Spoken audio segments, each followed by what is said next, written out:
This is the Dreadful Podcast from TV Podcast Industries, and we're talking about Lovecraft Country, the season finale, Full Circle. There's got to be another way to stop Christina. If my life taught me one thing, it's that we tell ourselves we have a choice, but we don't. With George and Montrose, I never had one. They both were a part of my soul. And I never should have been scared of that. I can see now all of our love made you. You've got the best parts of both of them. Montrose's fierce heart and George's integrity. You're a hero, just like in those stories you used to cherish.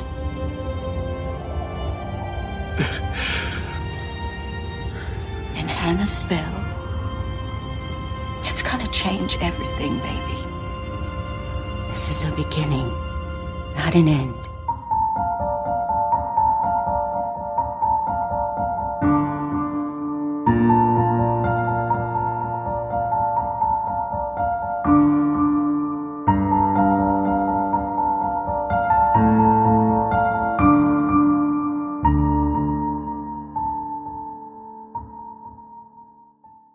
Welcome back, fellow Dreadfuls, to TV Podcast Industries and the Dreadful Podcast. Yes, we are moving straight into the finale of Season 1 of Lovecraft Country, and it is Full Circle. I am one of your hosts, John. I'm your other host, Derek. The finale of, I'm going to say, probably the best show I've seen since Watchmen.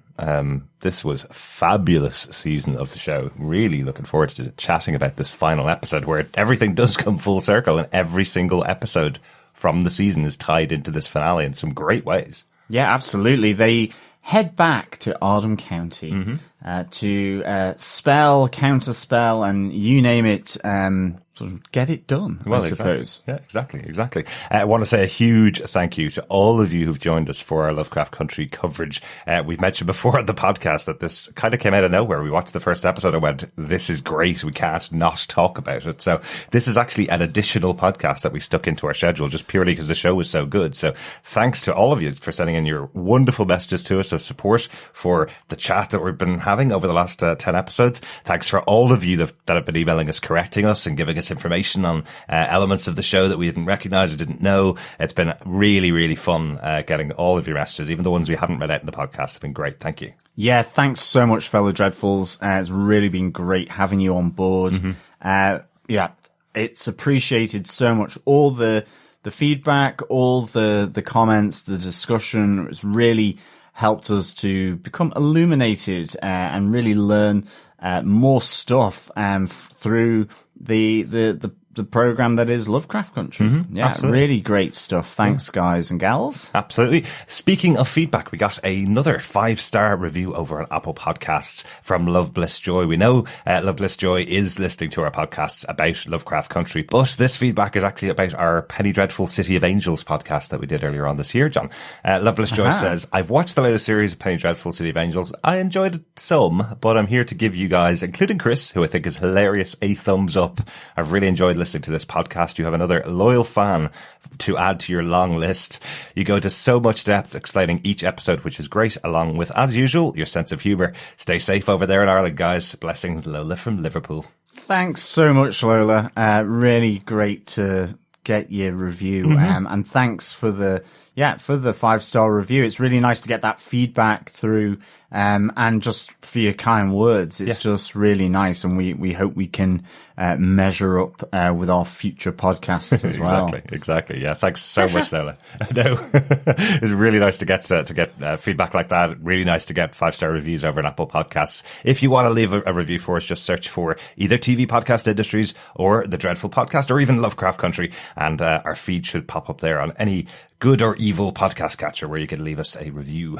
Yes, please subscribe, share us, rate us, leave a review, because of course sharing the podcast is sharing the love. Exactly. And of course, if you want to support us in any other ways, we also have our Patreon. Just head on over to patreon.com/TV Podcast Industries. Mm-hmm. And with that in mind, a big special thanks to all of our Patreon supporters who have joined us since September the 1st.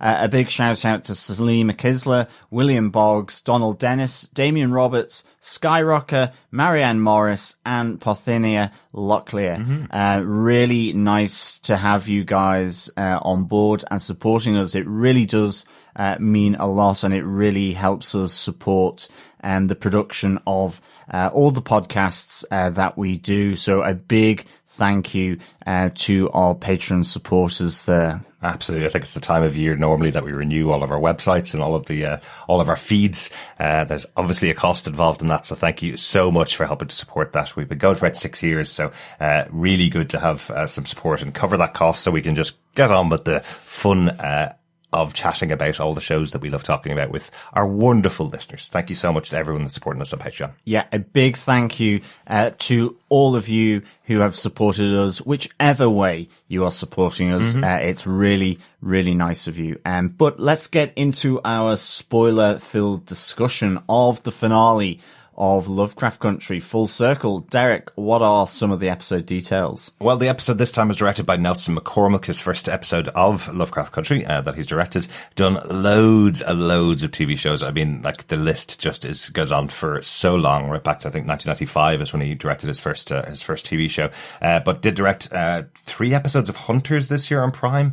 A really good show. Really enjoyed that with Al Pacino, about Nazi hunters. Really interesting show. Check that out. I know there's a second season of that coming, so it'll be very interesting to see.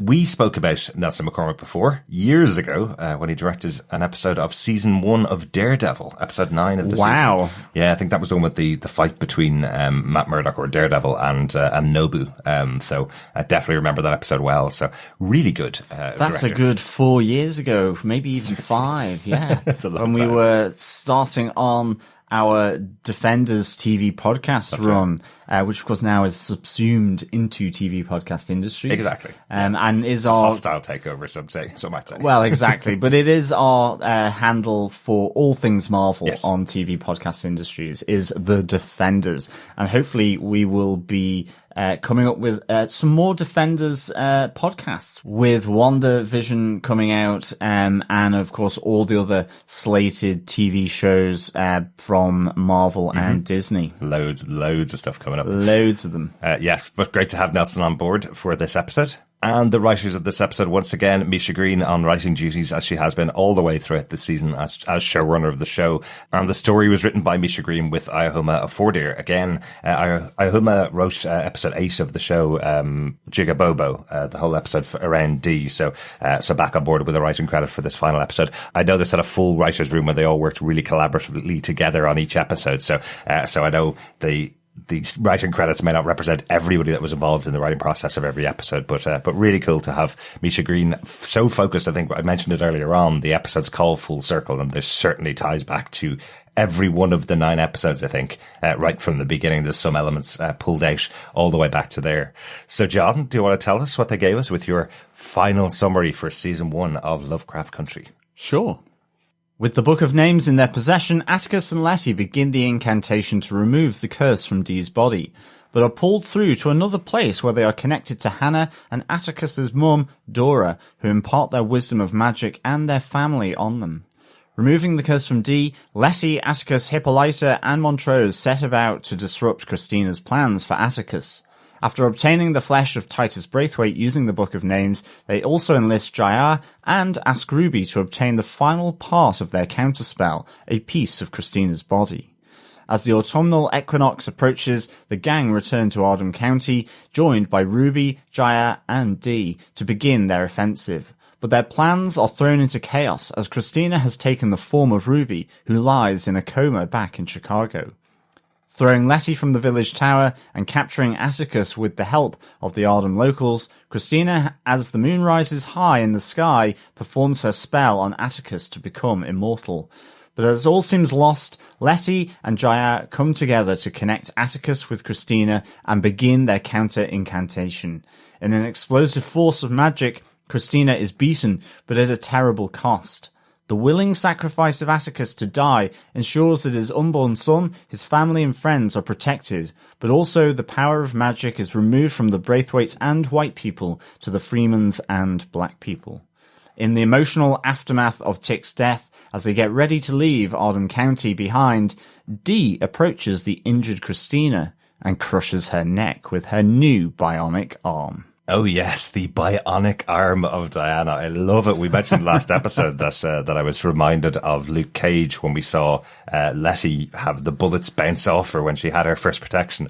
And we have another character from Luke Cage, another character very closely associated with Luke Cage, Misty Knight, who does have a bionic arm in the comic books and in the TV show eventually when she finished up season 2 of Luke Cage. She had a bionic arm. So here we have two massive black characters from Marvel Comics kind of doing a little translation into Lovecraft Country, which I love. They're the proper superheroes of Marvel Comics and those shows. So and those comics. So really cool to see that kind of translation of Dee into this superhero with her bionic arm at the end.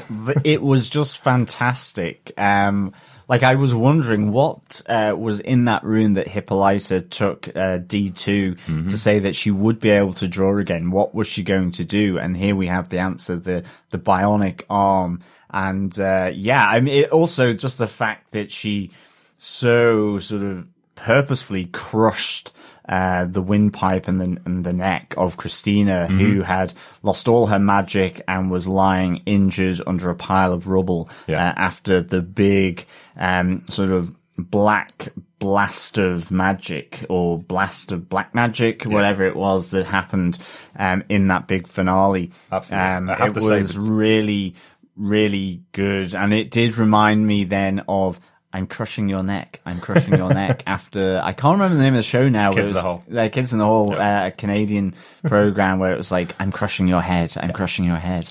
Where they would pretend to crush people's heads from far away. Yeah, exactly. With their fingers. Very hard to describe a comedy sketch at a podcast, but yeah, that's definitely it. I love the choice of the director in that scene or maybe the director, maybe in the writing, but just literally as she crushes the neck, like she was dead almost, and then you just see the absolute massive spurt of blood spreading across the ground as she properly crushes her to death. There's no coming back from that. As Absolutely, I thought she was going to put her pet Shoggoth onto her. To be honest, I thought the head was going to get removed, but instead she decided that it was her that needed to do that to bring closure on Christina Braithwaite. You got to test out your new arm somehow, really. Well, I thought it was originally going to maybe be with some pencils or a paintbrush or some kind of colouring pen, but no. Yeah. But she could have used the blood red to do a sort of a blood picture. Maybe that's something that they'll save for next season. All these magical tomes are all written in the blood of someone. It's true. That's very true. Yeah. So maybe that's going to be one of Diana's new tasks that she's going to follow up in future. But let's get into discussing the episode itself. I did love that as the closer. We've gone straight for the closer of the episode because it was a bit of a shocking moment, I suppose. But let's get into our discussion about the episode itself, because we kicked off directly at the start, and I had to actually ask John about this after watching the episode, where they saved Dee a second time, effectively. We saw Christina being involved in kind of banishing Topsy or Bopsy from the possession of Diana, where she translated back into her old self effectively after some magic that Christina had done. This time they now have the book that they picked up back in 1921, and then they do another spell to completely banish the possession that she has on her. And I had to ask John after watching, I was kind of going, why is she back into the exact same state that she was at the start of last episode, even though they went and got the book? And he was saying, understandably, obviously for some reason I'd forgotten in a week, but he was saying that effectively they had called out that she's constantly going to be chased down forever until she's completely consumed and killed by this possession, especially because we know that the person that cast the spell, Lancaster, is now dead and he can't remove the spell. So the only way to do it is with the Book of Names. So that was why she looks exactly the same as she did at the start of the last episode, which I was kind of surprised at. I don't know why, because we didn't see her look like that throughout all of last episode. So Christina didn't remove the curse. Exactly. She just reset the curse, which was then Dee as we know her. And of course, she said to them that the curse will follow her to catch up with her and effectively to take possession again. And so what we see in that time period between leaving the observatory after getting the Book of Names to being back in Chicago, that at some point Topsy and Bopsy had caught back up with Dee and had begun to inhabit her once again. The thing is, with this spell that happens from Leti and Atticus when they use the Book of Names to banish that curse, we see Dee has the curse removed from her body, but her arm is permanently damaged. And I think there's really great through this episode, given this is the last episode, that they spent the time with her and Hippolyta, where Dee is blaming Hippolyta. It's her drawing arm. She's sad that she might not be able to draw ever again. But we have this kind of involvement of Dee as well in the plans to save Atticus from Christina's autumnal equinox shindig that she's going to do. And I thought that was really nice, It's really important, Yeah, and I think, important because this is the first time these two characters have connected back in since Hippolyta left to go travelling the multiverse. And Dee, understandably, was wondering where her mum had gone, given her dad, George, has died, given one of her best friends, Bobo, has also died or been murdered. So, I thought this was really important. Absolutely. And as we mentioned in the episode, she was kind of ignored by Leti and by Tick and by Ruby. She kind of had an opportunity, and Montrose as well. She tried to talk to them all, to tell them what was going on with her, and they all kind of ignored them and were absorbed by their own selves. And in a way, that's kind of what Hippolyta was doing. We heard her have that moment of, I am a mother. That is one of my primary purposes, but I also have all of these other things. I am Hippolyta. I am in control of all of these other things about me. But she made the choice to stay there and then come back to save Dee when needed. And Dee's kind of going, but I needed you before then. I needed you to stop this from happening to me, effectively. And Hippolyta's response to her saying, well, I would have come back if I'd known it was this bad. I would have come back earlier. And I love Dee just responding to her and turning away, saying, I don't care what you would have done. It's what you did do. And you came back, and look at me now. Look what happened to me now. Which I just think is a great kind of closing of that argument, or a continuation of that discussion as to why Hippolyta chose to stay in this other place and live out her life a different way, even though she could return to help Dee whenever she needed to. But Dee saying, well, you left me alone, basically. So this is how bad it got because you left me alone. So I did love that conversation. It's not a closed argument. I love that with Lovecraft Country. They're very, very detail oriented, very, very well written kind of character moments that we have throughout the season. And nobody is a straight down the line black or white character. Everybody is a shade of grey. Everybody has good things and bad things about them, including Hippolyta.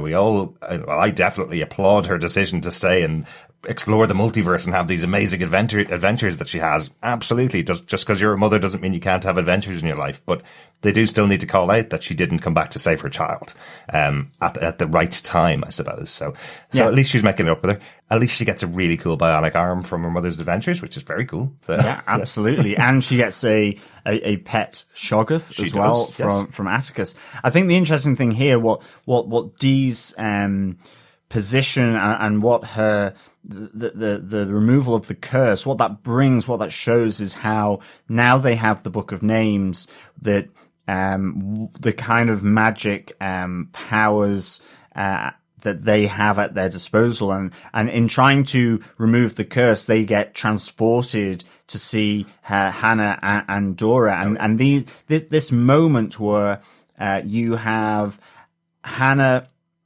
explaining to Atticus that he will save everyone if he uses the book, and as we see himself as that sacrifice. Yeah. But also he learns from his mother Dora about Montrose and George, and I love that moment where she tells him, you have the best of both. You have Montrose's fierceness and George's integrity. Yeah. And of course these all play out really importantly for right at the end, especially with the letter that Atticus has written for Montrose. Yeah.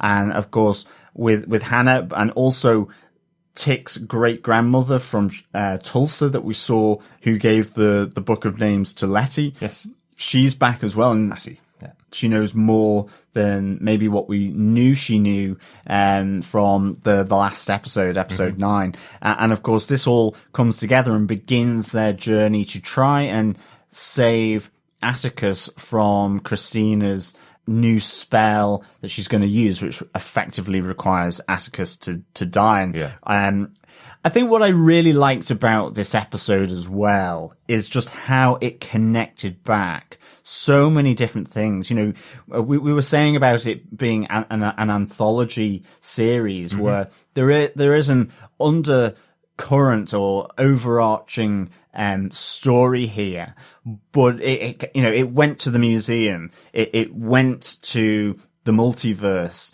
it went to Tulsa, but it all had connective threads. And what I really liked here is that this episode really connected back to what you could have described as being a very individual episode. Yeah. And we see that, I think, most in the fact that they do go back down through the elevator in Leti's house. Again, a call back to that episode and the importance of that elevator and the house that she has bought.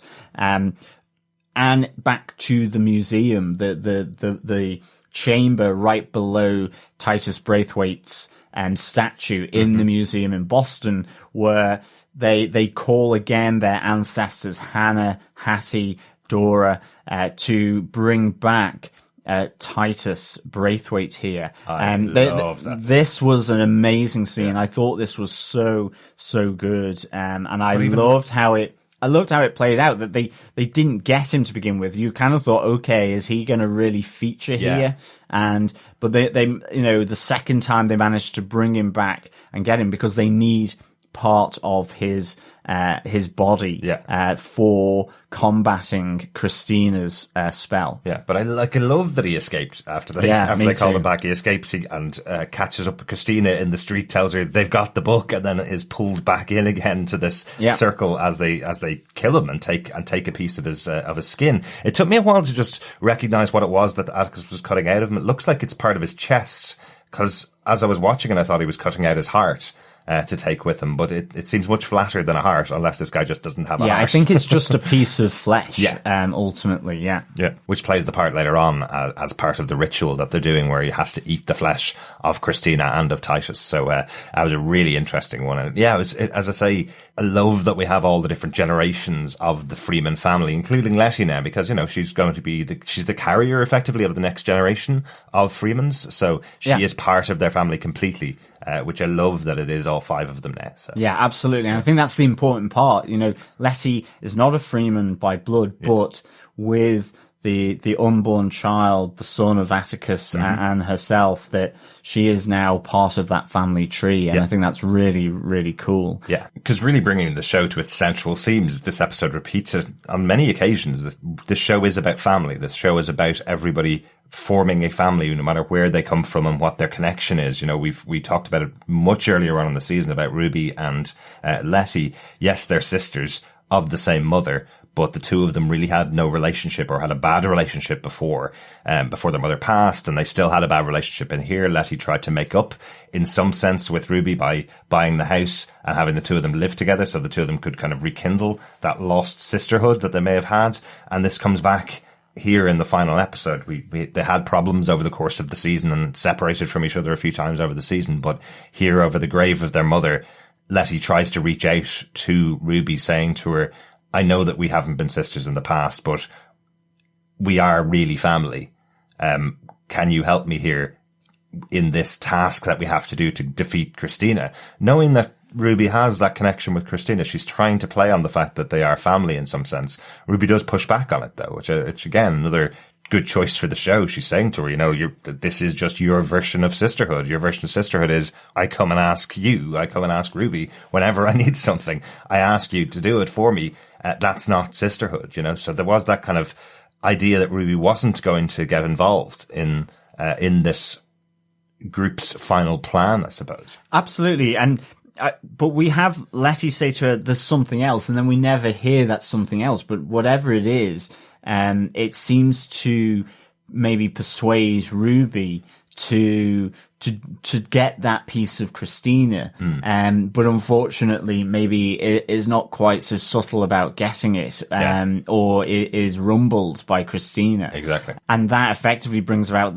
one of the huge twists, which you were thinking, as they got into Woody to drive back down to Ardham County, and Ruby is with them. You're just there all the time thinking, is this the real Ruby, or is this Christina in the form of Ruby? Yeah. And again, it's that connection back to that whole episode around that transformation here playing out in the final episode in such an instrumental and significant way, which I think is just really testament to how the construction of this series in terms of the writing and the episodes that have preceded this final one, how they all have a part to play in this, from the museum, from the house, from the transformation, using the spell, all through to the multiverse, through Tulsa, and Ji-Ah, of course, and of course Ji-Ah. And that's the other one where, again,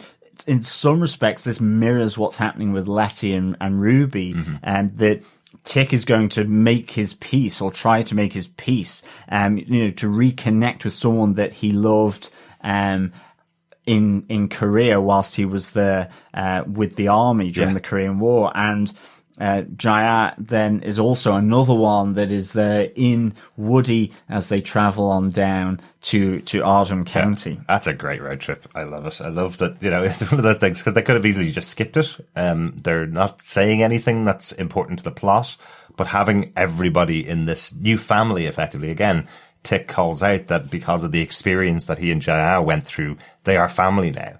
They are connected. They are bound. Even though they may never have a relationship, he understands now that she is, effectively, as she says, she is a monster. She's not human, so they can't have a relationship as such. He's with Leti now, and forevermore. But I love that he calls out that they're family. But this road trip that they have together, where they're on their journey there, and they have, as everybody does on a good road trip, they have a good old sing-along. Yeah, they even get Montrose in on the act. Finally, absolutely. You can see him kind of going, I'm not getting involved. Yeah. And then in the end, by just the force of the good time that everyone's having, singing along, he gets involved. Yeah, really, really good fun. Really good fun. I guess let's get down to the final battle, like the final showdown, I guess, at the end of the episode, John, because we talked about a lot of the kind of lead up to getting there, I suppose. But I enjoyed how they set up this kind of defensive spell that's going on, where they have each of them going around setting everything up. We have I was thinking Supernatural with all the salt rings in this episode, and in particular the salt ring to eclipse all previous protective salt rings. I mean, Montrose must have been they must have had about 100 of those boxes of salt. He was going through the forest, he was going down the bridge. This was the mother of all salt rings. Absolutely, absolutely. And I was wondering how they got the Shoggoth with them down there, because we saw when they went into the house before leaving, they went into Leti and Ruby's house and went into the lift, and you can hear the noise of the Shoggoth, I think, underground. Was that what the monster was? It was in the basement, because they've got, there's a basement, and then there's a basement again, and then there's the caverns. So this is the house with 3 creepy layers of basement. And I think the Shoggoth was held in the concrete one, where Leti was doing her developing of her photos. Yes. Think so. Yeah. But I also wonder with the Shoggoths if they're able to teleport, because I mean, ultimately, I just feel that Yeah, they certainly didn't have the Shoggoth strapped to the roof of Woody. It wasn't down in the spare tire compartment. So I think it's just that when called upon, when in their master or the person that they're protecting, they're summoned, so pop up through the ground. So like a cool scene with Diana being attacked and having the Shoggoth come out and help her out, basically fighting the other Shoggoth, which is just cool. And I don't know what it is about the design of the creature. It really did feel like a stop motion animation type version, like the Ray Harryhausen type of style. It didn't feel like CGI in this episode. I don't know, it was something, maybe it was just a bit brighter on the scene than it had been in earlier episodes, but I really liked how it looked. I love stop motion animation. I think it's cool. So yeah, no, it was that really age good. That I enjoy it. Yeah, so, it was really good. I love the fact that as well, the Shoggoth gets its werewolf moment with howling to the moon or screaming with its little sort of tentacles coming out of its mouth. And I love the fact that it's something that Dee has ownership of and control, that it's effectively her pet in a sense because of it being passed to her by Atticus here. I thought that was just really, really good. So I like that. Yeah, I mean, the Shoggoths have been really just good throughout. It's a nice beast. And of course, again, calling back to the Shoggoth attack on the cabin in the woods from the first episode as well. Yeah. But, we have here Christina effectively turning the tables on this band of merry men and women. And with the villagers as well. So we see here that basically she has gotten wind, or she was told by Ruby. We just don't know, I suppose, in that sense. Well, I think it's the warning from her father, from Titus, when Ruby and herself are driving back to the house. That warning sets her on edge and to make her realize that Ruby could be untrustworthy. And then when she sees Ruby eyeing up the vial of her blood and guts, effectively, I think is I don't know how she describes it. I can't remember the exact words, but she says it's all the pieces of her body that she uses for the transformation. When she sees Ruby doing that, because she's been kind of teed up by Titus, that's why she does it. Oh, by the way, Titus making her gorgeous car crash into a tree and her flying out of the window like Superman. That was definitely like a bullet from a gun. I didn't think they were driving that fast.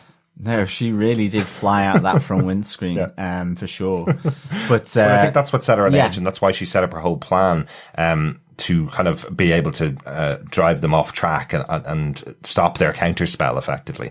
But yeah, we got a bit of a fight between Leti and Ruby, or Leti and Christina in the form of Ruby, and Ruby wins. Christina wins, throwing that Leti I was out to her not death. expecting. Yeah, particularly because earlier on we saw Christina take back the protection spell that she'd put on Leti to make her bulletproof. We saw her touch her as she was walking out. She offered Atticus's life for the book. Atticus and everybody else refused, and she takes that protection spell off Leti. So it was one of those moments where you're going, did they just kill Leti here at the start of this? Yeah, absolutely. These final scenes, you know? Absolutely. I was completely shocked when she was thrown from the tower there in the village. And, I mean, it was a great fight, first off, because, Leti almost gets the upper hand. You're there as Christina in the form of Ruby is dangling through that trapdoor with that fall below her down to the bottom of the tower. Yeah. And you just think, oh, stand on her fingers. Yeah. But it's completely reversed with, as you say, Leti being chucked off the top of the tower and seemingly die there and then. Yeah, I absolutely thought she was dead there, but I love the reveal, and she lifts up her shirt, and it shows that she has the mark of protection that William had on him. That's when we were first introduced with William and Ruby. He took off his shirt and had those kind of horns, that kind of look of the tattoo that he had on him. So it looks like they've used the Book of Names to get another protection spell on Leti to replace the one that Christina took away. So I thought that was quite cool. Yeah, because it's the Mark of Cain, isn't it? I think. Is that the protection spell? I remember that's what Christina says to her in the Picture House Theatre when she first gives Leti that protection after she hands over the files. Yeah, that's the one that Christina gave to Leti and took away. but this is the one that William had on him. That's the protection spell, effectively, that Christina had on her, I suppose. They're the same person. That's definitely the mark that we saw on William when he took his shirt off the first time we saw that sex scene on the stairs with Ruby. So, I remember that from earlier on in the season. So interesting, of course, with the whole opening up of this book of names for Leti and Tick to use by going back and speaking to Tick's mother and to Hattie.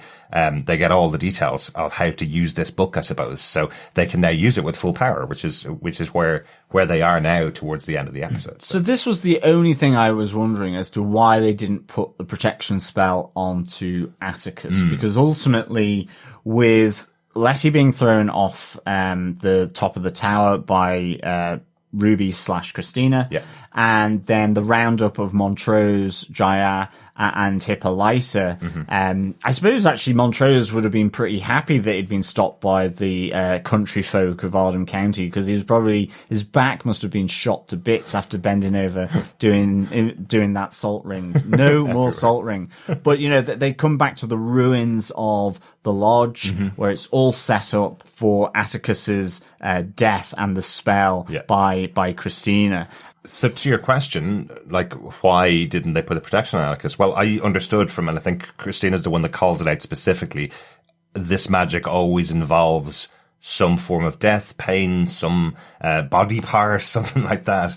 So Atticus does have to willingly give himself over to this in order for them to do the counterspell. That's what I understood from it. Effectively, she's trying to take the power herself, give herself immortality, give herself the full power of the book, and he's trying to break that spell and spread that power of magic to the entire Freeman family and all black people, effectively. So, and hence why he has to go to his death and sacrifice himself. Yeah. Okay. And I will say that moment when Christina cuts into both of his arms at the same time, I literally watched the screen and went, there's no coming back from that. No, absolutely. She's cut right the way up from his hand all the way up to his shoulder, with a knife on both sides, and the amount of blood coming out of him. There's no way to put that back in. Yeah, absolutely. And of course, it was that moment where the scientist in me was going, oh, that rate of blood loss is not going to last very long. Exactly. And so I think he did last longer than he maybe should have done. He held on as long as he could for effectively then Ji-Ah coming into the fray here. Here is the importance of Ji-Ah, is that she was able. We have Leti starting the counter-incantation, actually. Yeah. But Christina is there saying, no, it's not going to work, because Atticus hasn't had both. He's eaten that bit of Titus. We have that great moment where he's kind of chewing on this rubbery bit of Titus's flesh. And then he downs what he thinks is Christina's blood, and it needs to have that connection, that intergenerational connection of the Braithwhites, along with his own blood, which is also a bloodline of them through Hanna, and that is broken because he's not taking Christina's blood in that moment.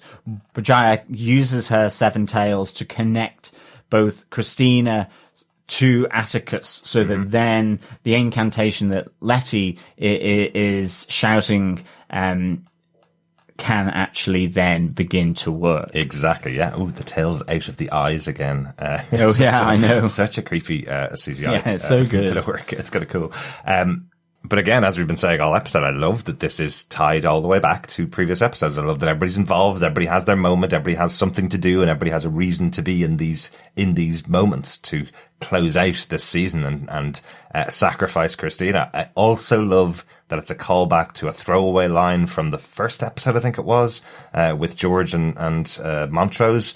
Montrose going, white people have so much power and they have magic too. It's oh God, what's wrong? Yeah, exactly. What's wrong with the world? They have everything, including magic. And the series ends effectively with that actually turning out to be the prediction of what's going to happen. They've taken all magic away from white people and giving it to Freeman and black people, effectively. The magic is now within black Americans, effectively. So that's a really interesting one. They pulled that line, that one kind of drop joke, absolutely, effectively from earlier on in the season into their resolution for the show. So really. Absolutely. And we see as well through Ji-Ah that the memories that she sees as they're connected. So we see what happens to Ruby through Christina. Yes. And we see her lying there in the bed in her basement. Yes. We see that as well then with Atticus, you see him handing over the power of the Shoggoth to Dee. We see him writing then the letter to Montrose that Montrose gets. And because Montrose is wanting to save him, and the letter is saying, you are my father, you're not my biological father, but you have done so much for me. And again, I like how that connects to Dora right at the start with Atticus, that there is this acceptance of who Montrose is, and despite his faults, what he has done, even though he may not have understood that at the time of growing up and having that backhand from Montrose, but having seen what happened in Tulsa and that he was the savior of George Montrose there during the Tulsa massacre. That's really an emotional piece for me, and I thought that was absolutely great. Yeah, it was, and it's a good way to tie up that kind of that whole storyline with Montrose and the inability of these two characters to connect for so many years. Effectively, they'd fallen completely by the wayside. Even throughout this season, they'd fallen apart from each other multiple times. But I like the sentiment in that final kind of line from the letter. You may not have been the best father to me, but you have another chance being a grandfather to my son. Yeah. I love that kind of closing out of that relationship as it goes. I do want to... Yeah, because he also says, be who you are. Again, reference to him being gay. Yeah. Be who you are, be open, but don't repeat the mistakes that occurred between us two. Exactly. And it was a really, really great sentiment, I thought. Yeah. I do worry about Ruby. It took a while for me to get it in my head exactly what had happened to her, because it all happened off screen to kind of prevent us from knowing that Christina was Ruby. But there is a kind of a line that's said from Christina in the episode where effectively she has to keep the body alive of the person that she is imitating or inhabiting in some way. She has to keep that body alive. We know that William was almost killed or was killed, but is still in a coma, something he may never recover from. That's why Christina was on the warpath, wanted to kill Lancaster, and eventually accomplished that goal last episode. We know that the body that was used for Hillary was found after the burning down of Ardham House, again in a coma, being kept alive. I don't know what's happened with Ruby, though. I don't know whether she's chemically induced into a coma and she's going to be easily able to come out of it, or whether it was a crack over the head from Christina, where she may never recover from the coma. Yeah. But it does give them options. If there is a season 2, it does give them easy options to bring back Ruby, because of that line that she's in a coma, not dead as such. So I believe she's not dead.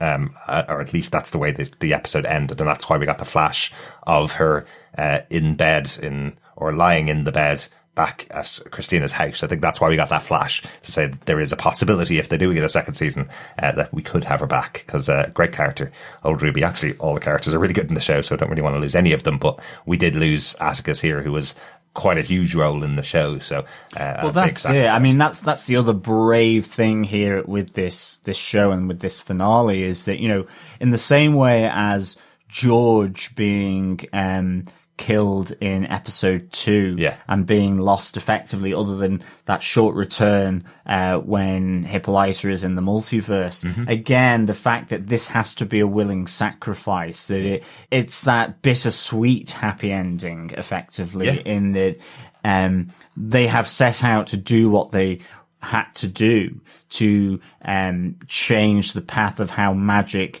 was used in our world, and that unfortunately meant Atticus had to sacrifice himself. And so, it's that moment where he's talking to Montrose about him being, the guy with the baseball bat, that fate. So, it's very fated here. There is that. Resignation is not the right word, but it's that acceptance of of what needs to be done and what price that will take to do it, but that it is one worth taking. And I thought that was great to have, because, you know, in so many cases you have this where everyone's saved and nothing means anything. And this really deepens that emotional impact with the sacrifice of Atticus. And I love the fact that actually it's left with everything that's happened. It is Leti, Ji, Hippolyta and Ji-Ah that remain here to carry forward these traditions and so on. And it harks back to that circle under the museum in Boston where it was Hattie, Hanna and Dora, who, the three ladies, you know, who had carried, this secret, this burden, this protection, this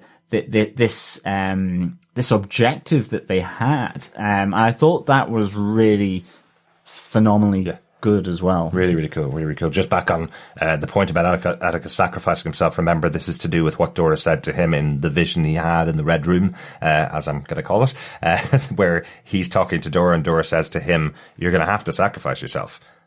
And why wouldn't you? You have to sacrifice yourself for something important. You have to not be afraid to sacrifice yourself for something important. And that's effectively the guidance that she's giving him. She's telling him right there, you're going to die, but you're going to die for something really important to the world. And that matters.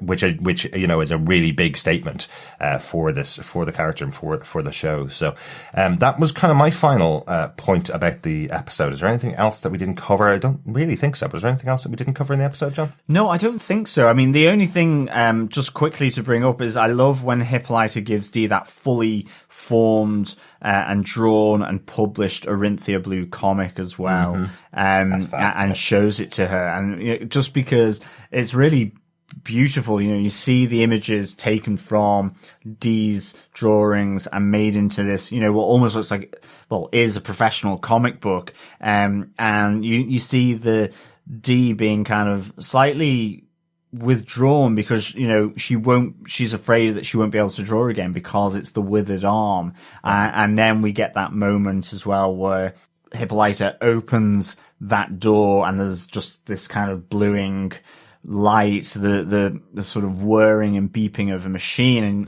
and then again it cuts away and you're like, what is going on here? And of course just back to the bionic arm, which was fantastic. Exactly. But I like that fully formed Orinthia Blue comic being shown as well. Yeah, absolutely. Also like the touch of Ji-Ah being chatted up in a bar. That's really funny. Where the guy comes up to her and is like, "Oh, foreign, are you Chinese?" to this Korean lady who's sitting in the room, and then when she responds to him in Korean, he says, "Oh, you don't even speak English," and takes that as an opportunity to sit down opposite her. And her response to him is, "Do you want to die to have sex with me?" It's like, and then he steps up and walks away, understanding where he's at.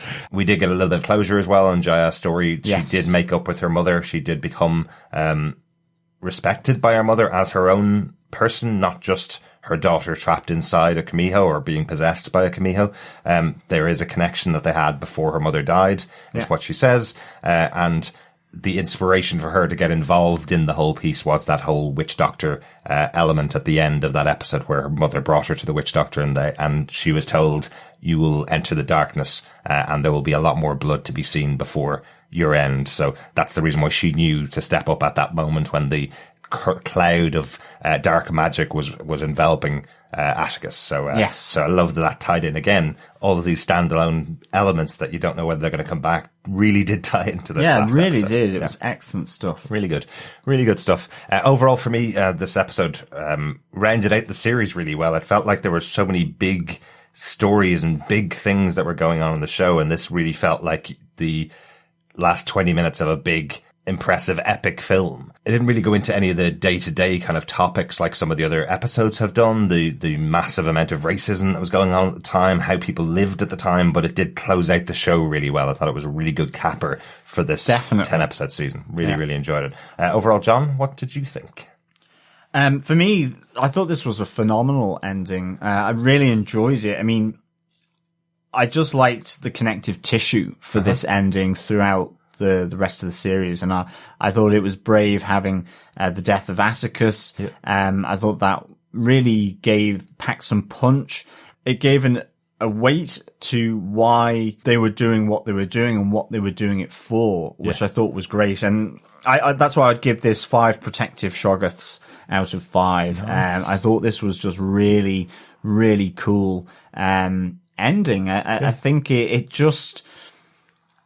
I mean, it flew, to be honest. Mm-hmm. And again, you could argue maybe there's a bit more required here, a bit more required there. I mean, I was wondering, you know, is it just because they have the book of names that they're able to be now fluent in this language? But they have been studying throughout the whole of this series. Absolutely. So I was like, okay, that's probably why. Plus they have that moment in what you were calling the Red Room with Hanna, with Dora, and with Hattie.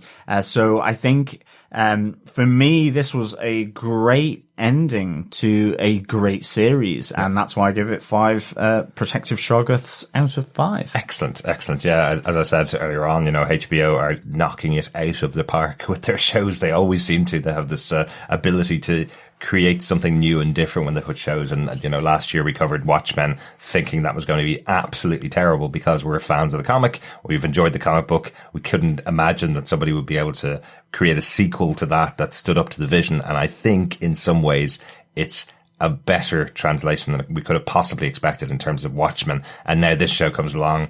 Had no idea what it was going to be like. We were hoping for kind of a horror show coming up to Halloween. We were hoping for some show that would scare the pants off us. It did that and loads more. It taught us tons of stuff we wouldn't have known. It's given us some really good characters, some really interesting stories, things that we may not have known before. And some fantastic performances in the show. Wow, the actors in the show are so good. We're definitely going to be seeing a lot more of them in the future as well. So really, really interesting.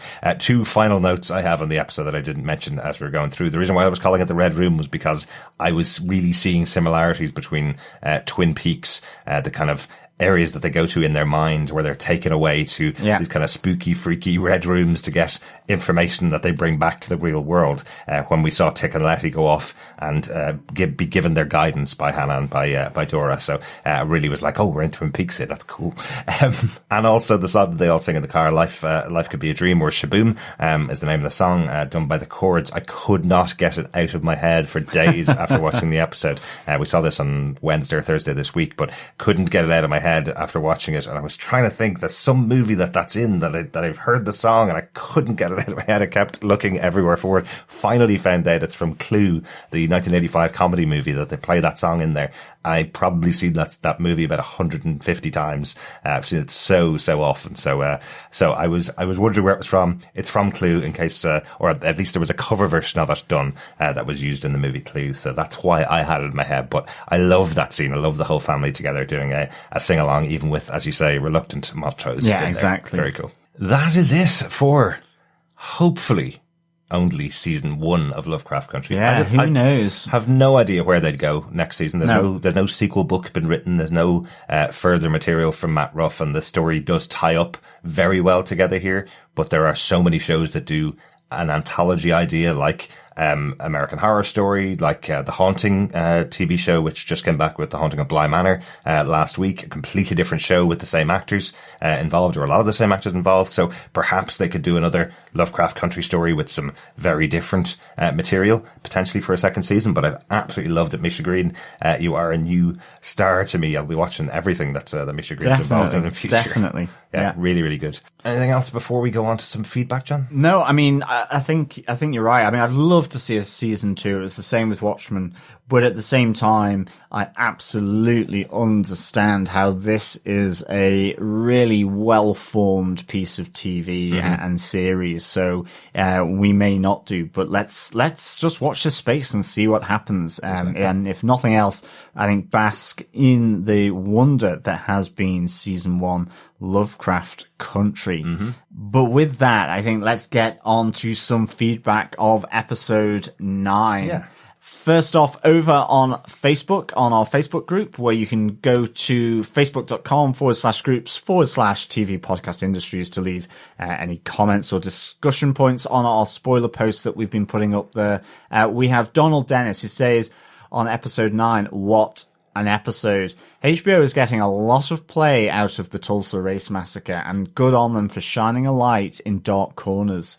I'm originally from Oklahoma, and every time I hear about it, I'm freshly disgusted by the racist jerks, past and present. Compared to some of the other episodes, I didn't feel as shocked or surprised, but wow, that was well done. Mm-hmm. Yeah, thanks, Donald. I think you're right. It really did provide a very, whether you want to call it operatic, certainly with that final bit, it was just very, it felt appropriately meaningful, involved, personalized, as well as giving the sense of the atrocity that happened in Tulsa to the black community and the neighborhoods there. That it felt really seminal and important in the same way that what happened with Watchmen, also from the first episode of Watchmen, as you say, shining that light in dark corners, those pieces of history that have been forgotten, or even darker, have been hidden by people to prevent the tough questions. So thanks, Donald. Yeah, I know our friends over in the Delightfully Dreadful podcast, over in Double P podcasts, were asking the question, which is better, which is the better representation of the Tulsa Massacre? Was it Watchmen, or was it this show? And I know for myself, with Watchmen, I think that part of the story kicked off all of the episodes, so it was put together very well. It very much felt like a kind of a movie quality opening for the show. There was big bombastic moments. You had the planes flying overhead. Certainly in Watchmen, they actually did it that way. But I think because the character that's escaping from the massacre is a child, I don't think you get the emotional resonance that's in there in this episode of Lovecraft Country, in episode 9 of Lovecraft Country. I think the emotionality of having our three major characters back in this time, experiencing it, also seeing Montrose, seeing what happened to his younger self, what he was going through. I think the emotional resonance of what they created in Lovecraft Country, for me, is the better version of the two put on screen, just because they're trying to accomplish two different purposes. One is an entire episode dedicated to showing what's going on, and the other one is kicking off a series showing what the starting point for a character. I think we just have to kind of really, from my perspective, just caution against saying whether one is better or another. I mean, for me, they have different reasons for showing it, and with Watchmen, it was the starting point. Yeah. It wasn't about race relations after that, but within the context of a comic book hero critique and sci-fi show, which was about ultimately, I think, had a different view on how they were using the Tulsa Massacre, and I think it shone that light on that, and it was based in Tulsa. I think Lovecraft Country has a different reason. That's where they lived. It's in a different part, it's the penultimate episode where they're coming back to that in great detail. Yeah. And it's because people lived and, as you say, experienced that. And that's where you get that emotional depth. Whereas because of the children, you see the events, and that's really it. And the two children that were escaped from that massacre, but then didn't live in Tulsa again. So a bit like the family, but they didn't forget. That was the reason why they were going after different people in Watchmen. So I don't think one is better or the other in my mind. I think it's great that shows are tackling that. Yeah. And of course, they're tackling it in different ways because there are different ways to talk about it. Exactly. Thanks so much for that feedback, Donald. Trevor Green, also over on Facebook, says you can understand Tick's anger towards Montrose, but it was so frustrating to see him initially having no empathy for his father, having to return to what would have been the most traumatic moment in his life. It's been a while since the TV show has brought tears to my eyes, but I certainly welled up as we were shown the pain of Montrose's past and Leti being with her son's great-great-grandmother while she burnt to death. It was gratifying to see Tick begin to understand his father's sacrifices and even become the stranger that saved his parents and uncle. I imagine this episode is meant to reinforce a sense of fate and make us wonder if Tick can really escape his... Really, really good feedback, Trevor. Yeah, there were certainly moments of the last episode. I know even on the podcast itself, I was quite emotional when speaking about what Montrose's experienced and what happened to him. Not only what happened to all of Tulsa, but bringing it down to this individual character who also had the worst moment of his entire life on the same night as everybody in the whole city, in the whole area, was having the worst moment of their lives as well. He was having another layer on top of that. So beautifully written. But yeah, certainly, talking about the sacrifices that his father went through. Yeah, I think it's one of those things that it would be tough for the show to have Tick instantly forgive his father.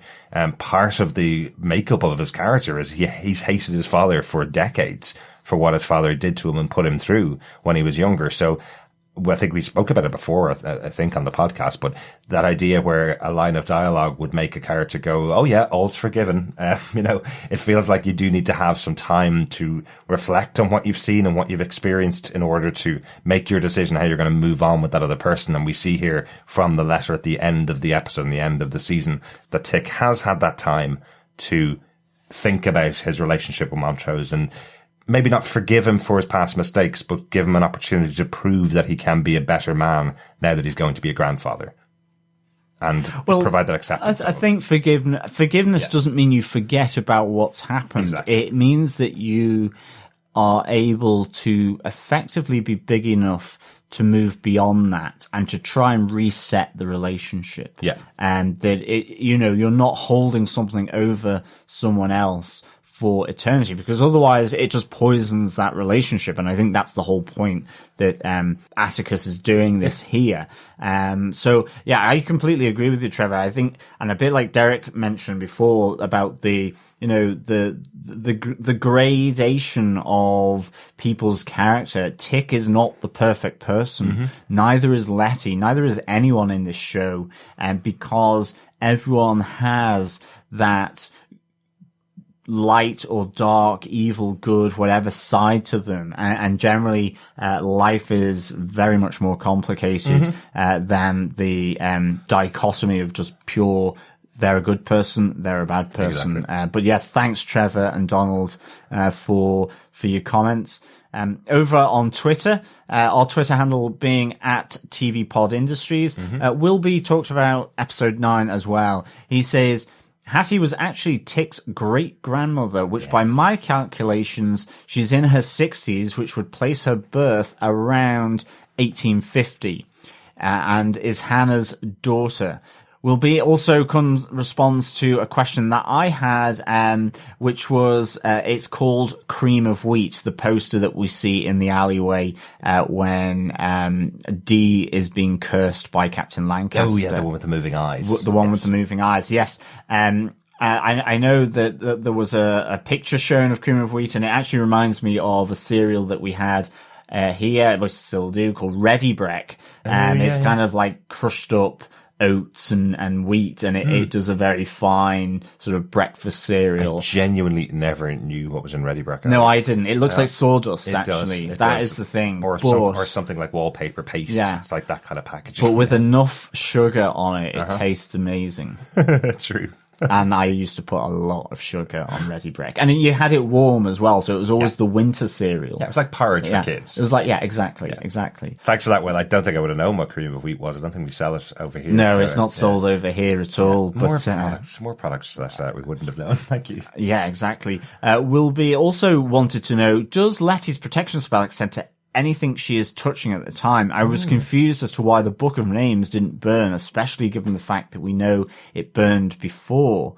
Helena Bates on Twitter was also asking the same. I was also wondering this because when Leti held on to Tick's great-grandmother's hand, it appeared to not burn until she let go of it. I always have so many questions that I don't remember until someone else asks it. Know the feeling. Yeah, absolutely know the feeling, Helena. Yeah. I mean, yeah, the book that Leti was holding, it didn't burn at all. And I don't remember Hannah, that the book was burning when Hannah was taking it out as well. So whether that is to do with the fact that it is the book in itself is protected, because what we learn actually from Hattie in episode 10 is that the book was bound and protected after Hanna had taken it away. So maybe that binding of the book through magic protected it, or it could just be that transference that, because it can't be something that you touch, because otherwise Hattie would have been saved with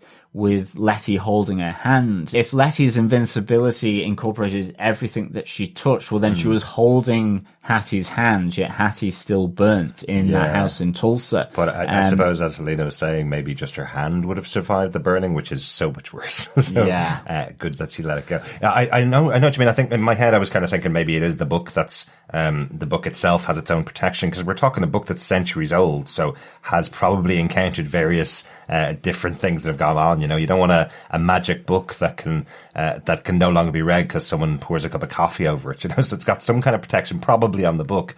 But, you know, understandably, I totally understand the idea from Will as well, and from Helena, because effectively Leti is completely protected when she's walking through fire. You don't see her clothes going on fire, for example. Yeah. So everything she's holding on to and everything she's touching is protected from whatever damage is going on around her. But that doesn't necessarily mean the book itself doesn't have its own protection, I think, is what was in my head. Yeah, so thanks Helena, and thanks Will B for the comments over on Twitter. And since it's the final episode of the series that we're talking about, we definitely want to say a huge thanks to Will for all of his Twitter comments and all of the elements that he's pointed out to us over the course of the season. He's been great at picking up stuff that we weren't able to pick up and popping us on a message. So thanks so much, particularly Will, for that. Yeah, thanks so much, Will.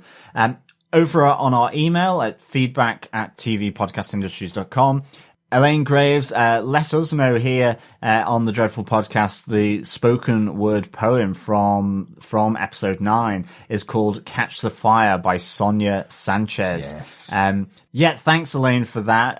What we found was that operatic version at the end was composed by the show's soundtrack composer Laura Cartman as a requiem piece of that spoken word poem as its basis. Yeah, there's a great article about that in the LA Times. Go search it out. Just look up Lovecraft Country episode 9, and they have an interview with Laura Cartman, who came up with the concept of turning that wonderful poem into this operatic piece. And I think, John, I know last episode, because we've got a couple of messages in over on Twitter and various places again telling us what the piece was, but the piece you liked at the end of the episode, the operatic version of the poem, effectively was specifically created for the show, because they felt, Laura Cartman specifically said, having this amazing recreation of Tulsa felt like they couldn't just choose a song from history to stick in there. They wanted to do something big. They've been creating score throughout the season between herself, Laura Cartman and Raphael Sadiq for the show, but they felt this episode, the content that was involved in it, felt like it needed a requiem, felt like it needed a new operatic piece of music to kind of underline what a huge moment in history that was going on. I think they just did a beautiful job. Really interestingly in the article as well in the LA Times, this was one of the first shows, I think, that's come out towards the end of the season where they weren't able to record the orchestra together. We've seen that in a number of shows now that have been delayed because of COVID and the pandemic, where the musicians can't record together. We've seen a couple of shows. I think Star Trek Discovery just came out this week, and that was one of the shows that's done that. But with throughout the process from for Lovecraft Country, all the score was created by people in their own homes, all sent in and all mixed in a studio by Raphael Sadiq and Laura Cartman. So they did a great job, considering I certainly didn't notice that it wasn't a full 45-piece orchestra on the score this season. I think that's really interesting. Yeah, and I think it also really highlights to me that, you know, I'm not a fan of poetry, but of course music is poetry set to music and sung, and I much prefer when poems are given a soundtrack, whether that is a 4-piece band, whether that is solo singers and a choir, or whether that is synths and some turntables. I much prefer it to the spoken would. I'll have to play the Sonia Sanchez Catch a Fire version that's on YouTube. There is a video with music added to it as well. It's actually really, really good too. So thanks so much, Elaine, for letting us know. Yeah, thanks, Elaine. And everybody else that sent in that notification. But thanks, Elaine, you got there first. Yeah. Elaine also sent us a second message. Elaine said, "Hi guys, this is my second email, and I have to write again to let you know how much I appreciate your take on Lovecraft Country. I really have appreciated your honest praise of the show, a show that means so much to the African American community. Your willingness to have empathy for our history means a lot. I follow one of the writers of the show on Instagram, and I wrote her and gave you guys a huge shout out for your work and commentary on the show. I wanted her to know that there are others who appreciate the work HBO and the writers have put into the show. Again, thanks so much, and know you have gained a subscriber, Elaine." Thanks so much, Elaine. Thank you. Yeah, it's really lovely of you to send in that message. It's, I think we absolutely do not know everything. We get a lot of things wrong, and for sure, but we are willing to learn here. And I think because the writing, the show, the actors, and the context of it all has been so incredibly interesting, but also emotional, and in some ways it weighs heavy on us as well. Yeah. And I think we have to learn these things for sure. Yeah, I've certainly spent the last 10 weeks watching these episodes. I've certainly had so many conversations outside of the podcast, and have read so much really interesting stuff, and so much more to learn, definitely. So really happy and really, really glad, Elaine, that you've let us know that you enjoyed our coverage of the show. It's, it's kind of sad we're at the end of this season, and we can simply see from the numbers that we get for our podcast, we can see that we were doing The Boys at the same time, and we can see the audience for that it's somewhere in the region of about 3 to 4 times the audience that we get for something like Lovecraft Country. And we know, HBO is a premium channel in the US, and Sky Atlantic is a premium channel in the UK, and not everybody can afford those channels. So I totally understand why not everybody can watch it, but it's always saddens me when a show that's as good as this can't get the massive audience that it would get if it was on a cable channel. Of course, it also wouldn't get the ability to make the story the way that they make it on HBO. So it's one of those ones I'd love if there were more eyes on a show like Lovecraft Country. While The Boys was great fun and there was some great commentary in there, there was some really interesting stuff in there. I think on balance, this is the show I've enjoyed covering more in a way, even though there's only myself and John on it. I always like doing podcasts with you, John, of course. But, why, thank you. But especially when we have a show like this, I've really enjoyed going deep into the historical side of it. Whereas with The Boys, there's no historical side to it. It's its own thing. Yeah, it's fascinating. And I mean, thanks, Elaine. Mm-hmm. And of course, thank you to everyone else for, teaching us, certainly a lot of new things, and also bearing with us where maybe, we've made a bit of a mistake, or error in what we've said. It's that supportiveness, I think, which is really nice, and the interactions that we have with our fellow listeners on all of these shows that we do. But I think that's really particularly important for something like Lovecraft Country, which is dealing with a very specific issue that is, wrapped up in sci-fi and horror, that it is how we gravitate towards this, Yeah, absolutely. It's one of those things that, speaking about racism in the US particularly, but, racism is more of a pandemic in some senses than COVID is. It's something that, we're fully aware of, and we are intrigued in hearing the stories that are being told now. We love talking about them. So we really, really love that ability. But what also is interesting in the show is that experience of Montrose that he's going through as a closeted gay man, eventually getting to the point of his own acceptance by the end of the series, is something that specifically hits us, Yeah, absolutely. That's something that we can speak to. It's something that we can talk about as well, alongside learning all the other stuff. We're also able to talk about our own experiences throughout the show. So really, really good that the show's been able to hit us like that as well. Thanks so much, Elaine. Really, really appreciate it. And again, thanks to everybody else that's been sending in your feedback throughout the season. But really good. One person who has been sending in audio feedback throughout the season is Steve Brown. And he sent in his feedback on episode 9. Hey, John and Derek, this is Steve. This is for Lovecraft Country, episode 9. I hope it records this time. My phone is having some sort of issue with recording voice memos at the moment. But in case you're wondering, I did not rewatch episode 8 before this one. I wasn't going to watch those creepy kids again. I couldn't do it. But a couple of quick things about this episode that kind of stood out to me is I think it's interesting that this is now 2 TV shows that we've seen the depiction of the Tulsa Black Wall Street race massacre, race riot, whatever you want to, whatever it's called, twice now, Watchmen, and then this show. So I think that's interesting, and so it's good that we're seeing these things and we're being reminded of them. But also, I think it's interesting, too, that no one thought that Montrose would be triggering for him to go back to that, even though they needed him. But at the same time, they probably weren't thinking about that in 1955. And it's interesting to hear when you listen to the HBO podcast, official podcast, where they talk about these kind of things about the writer's room and how they discuss that they were really trying to put themselves in the mindset of 1955 people for this.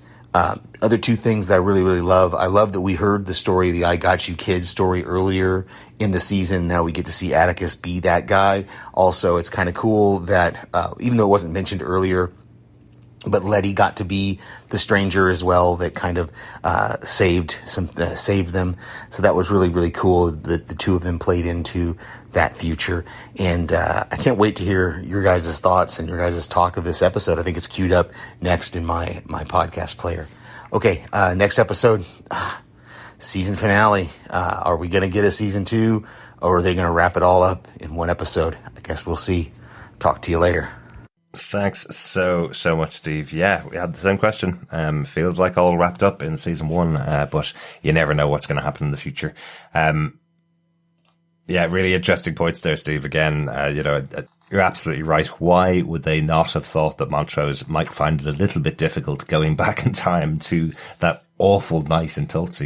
Effectively, when he arrives back, doesn't he walk out of the room and just stops dead in the street going, I can't go with you, to see what's going on this time again. I can't relive it, So, and he hesitates going through the rift as well. Yeah. You can sense the emotional turmoil that he is going through in that moment. And then it's not just the reliving, which was hugely affecting for me, but it's also reliving it with Atticus there. Yeah. It was really a great bit about the episode. It really gave it that emotional depth and connection to what happened in Tulsa. Yeah. And personally for Montrose. Exactly.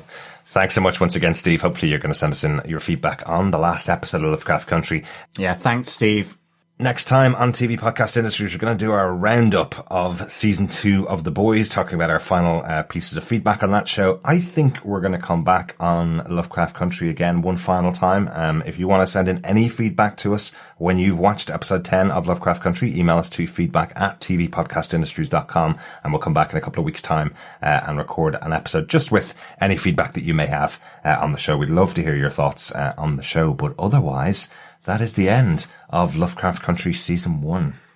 Yeah, absolutely. Here's fingers crossed for a Season 2 potentially. Yeah. Or fingers crossed for another show as good as this. Yeah, exactly. If HBO can produce a show like Watchmen last year, and then this year, something else next year, let's see what's on the horizon for them.